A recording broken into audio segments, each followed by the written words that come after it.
Hi everyone, welcome back to my YouTube channel. If you are new here, hi, my name is Neha. I make video on tech and my life in the UK. Today's video is my first video on AI. I have been learning about AI and whatever I'm gonna learn, I will start sharing over my YouTube channel and as well as I will be blogging on my website. Today's topic is the question when I started learning, I was having that from where to start. There are so many buzzwords AI, ML, DL, MLOps. It was so confusing.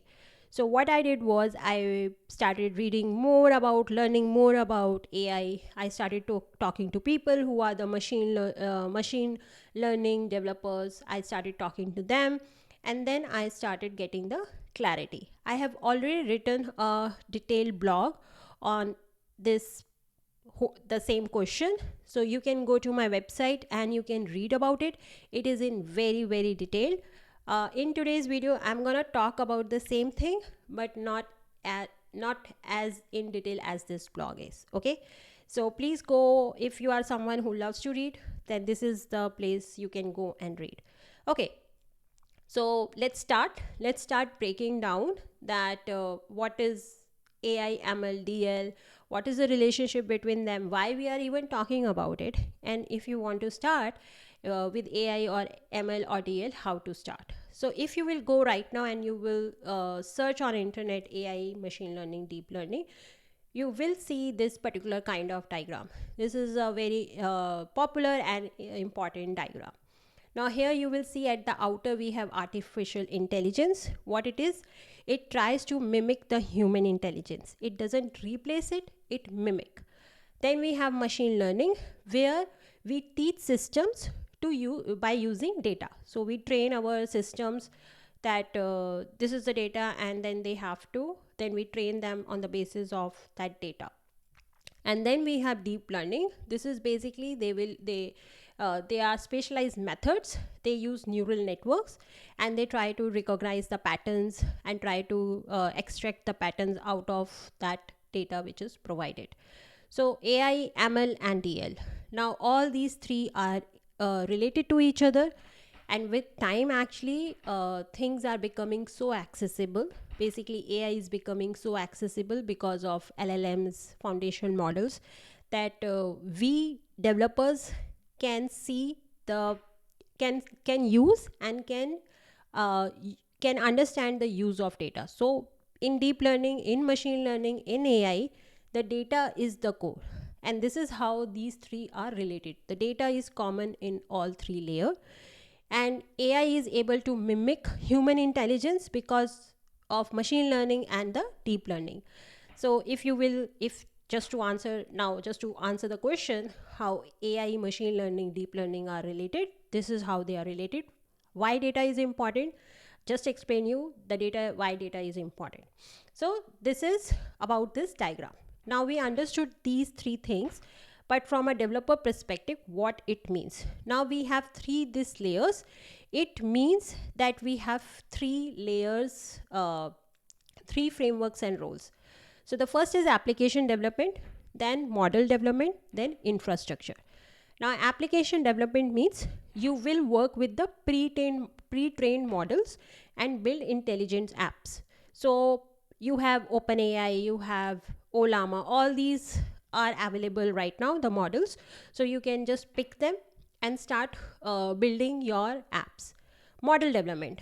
So this is where your ML and DL come, machine learning and your deep learning come. You can actually build, design, train, fine tune your models. So this is there.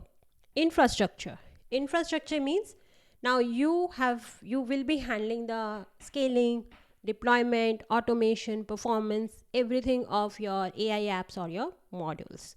So these are the three layers or three kind of frameworks or roles you can say that you have basis on this particular diagram.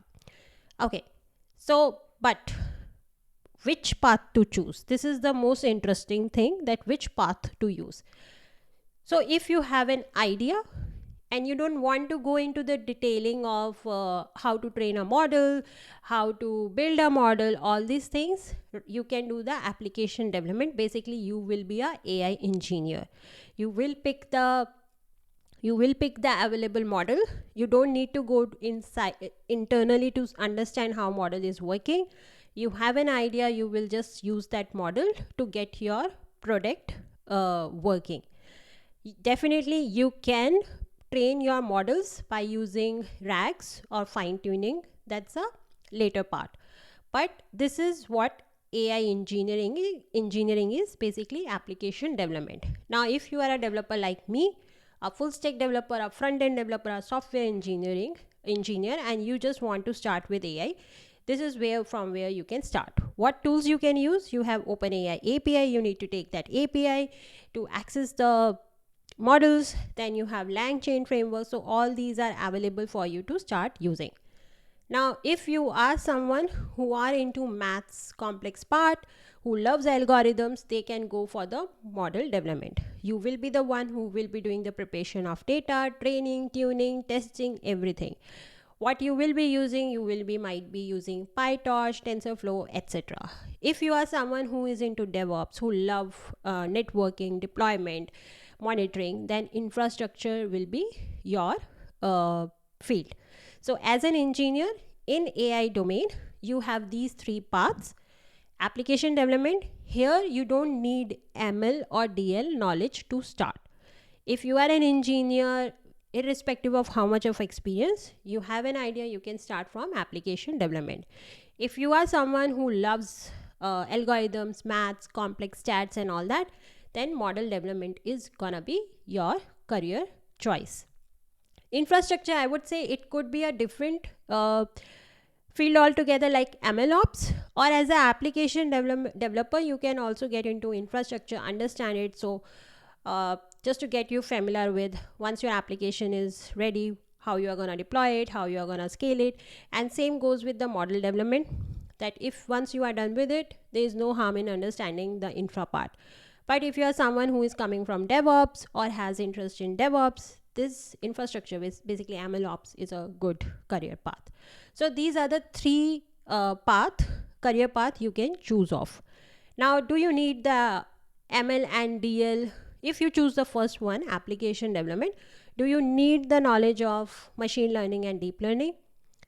To start, you don't need, but I would say having the knowledge will help you, but it is not gonna gatekeep you.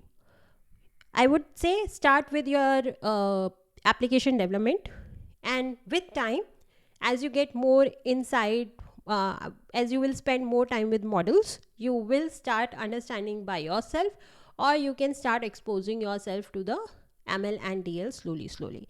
But as of now, if you want to start with AI engineering, basically application development, knowledge of ML and DL is not a deal breaker for now. Okay. Now, if you are asking that how day-to-day work will look, so I have written capture on my blog. So if you are an AI engineer, you will be having an idea. You need to choose and integrate pre-trained models. You will be building workflows. You will be handling prompt engineering. Context, very important. You need to understand embeddings, vector database. You need to think about scaling the app. You need to also work on choosing the hardware, GPU versus CPU, all this. Now, I was reading the book AI Engineering, and in that one very interesting thing came that 80%, most of the applications or the startup products, when they build AI product, what happens is 80% of their product is success, but that rest of the 20%, when they plan to launch out, they fail in the testing zone. So the rest of the 20% where the testing is required for AI engineering, AI based product, is very important. So as an AI engineer, you also need to think, once your application is ready for the outer world, how you are gonna make sure that your testing is foolproof and ready to face the outer world. So this is just one thing I just recall, so I thought let me share with you. MLDL engineer, You will be working on the data a lot. You will get the database, data sets, you need to collect, clean it, then you need to split that data. So all this data related work you will be doing. Feature in engineering you will do, training models, you need to do the tuning based on hyperparameter. You will evaluate the metrics, because how your data is doing, is it good, not good, how accurate it, so you need to evaluate that, and then you need to do optimization. These roles can be more or less. Might be there is someone who will be providing you a clean annotated data and you have to just work on it. So this there would be a separate team who will be doing the evaluation. But yeah, overall MLDL engineer will be dealing with this. MLOps. So you need to automate the data ingestion. You will be working with pipelines. If you will use Docker. So all these related to all the infra work you will be dealing with. So this is how your day-to-day work will look. So if you can see, whichever path you will take, it's different, but somehow it is related to each other. So at the end, if you have an idea, like I said, if you got an product idea today, start with AI applications, build a prototype fast. If you are curious about how models work under the hood, then your field will be dive into ML and DL, but this requires programming skills and solid foundation in math. If you enjoy infrastructure and scaling challenge, then focus on ML ops. So this is are the three ones. So I hope you get the clarity out after watching this video and reading my blog. I was very confused about all this, that from where to start. Now I have the clarity that these are the three fields, and now I can decide where I can move to. So yeah, thank you so much for watching this video. Let me know in the comments if you have any question, any feedback. If you are already an AI engineer or MLDL engineer, please let me know. I would love to have a chat with you. Also, I am reading AI engineering right now, the book, the famous book. So if you are someone who has already read it, please let me know in the comment section, and we can exchange the notes with each other. Thank you so much for watching this video. I will see you in the next video. Take care. Bye.